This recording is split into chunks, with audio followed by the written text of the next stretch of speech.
নমস্কার সকলকে। আমি মল্লিকা চলে এসেছি আজকে আরও একটি নতুন ভিডিও নিয়ে। আশা করি সকলে খুব ভালো আছেন, সুস্থ আছেন। আমরাও ভালো আছি। অনেকদিন পর আবারও আপনাদের সাথে একটা ভিন্ন ধরনের ভিডিও, সম্পূর্ণ ভিন্ন ধরনেরই বলতে পারা যায়, ভিডিওটা আমি আপনাদের সাথে শেয়ার করতে চলেছি। সেটা তো ভিডিও শুরু দেখে আপনারা বুঝেই গিয়েছেন যে ভিডিওটি আজকে মূলত কী সংক্রান্ত রয়েছে।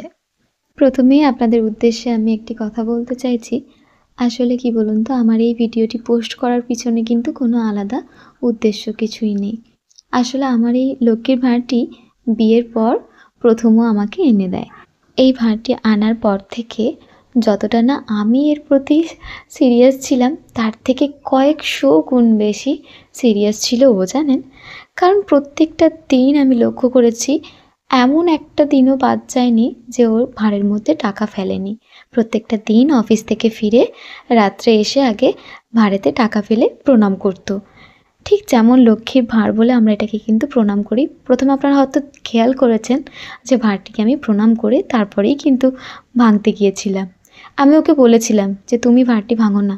তো ও কেন জানি না, ওর ঠিক ভালো লাগলো না, সেই কারণে ও বলল আমি ভাঁড়টি ভাঙতে পারবো না, তুমি ভাঙো।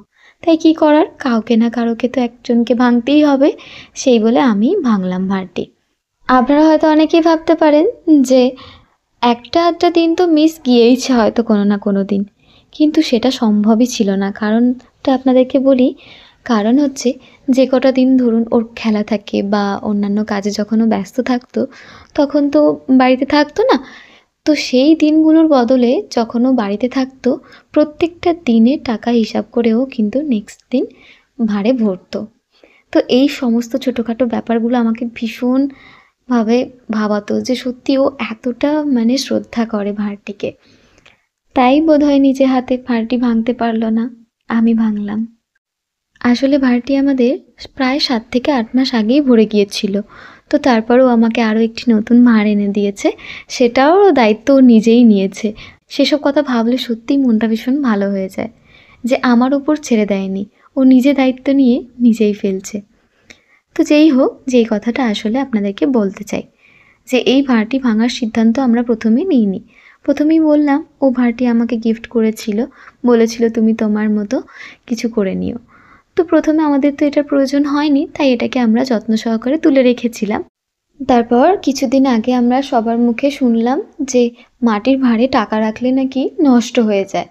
তো সেই সমস্ত কথা ভেবে আমরা প্রথমে অতটা গুরুত্ব দিইনি। তারপর অনেকের মুখ থেকেই শুনলাম যে না, এটা সত্যি সত্যি হয়। তারপর তো আমরা চিন্তায় পড়ে যাই। আর সত্যিই তো ভাবুন না, এতগুলো দিন ধরে এতটা পরিশ্রম করে জমানো টাকাগুলো যদি সত্যি নষ্ট হয়ে যায়, ভেবেই মনটা খারাপ হয়ে যাচ্ছিল। তারপর আমরা হঠাৎ করে সিদ্ধান্ত নিই যে আমরা ভাঁড়টি এবার ভেঙে ফেলবো। কত হলো?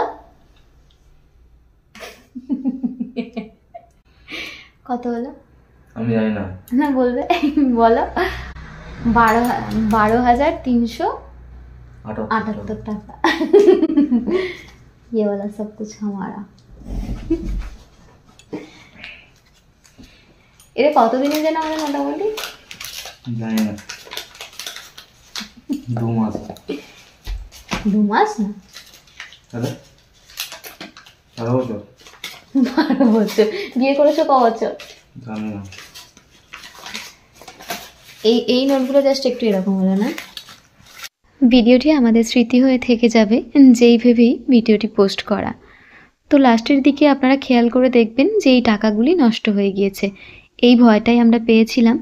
ওই 4 থেকে 450 টাকার মতো কিছু কিছু নোটেতে বেশ ভালো মতোই দাগ হয়ে গিয়েছে। জানি না এগুলোর এখন কি হবে।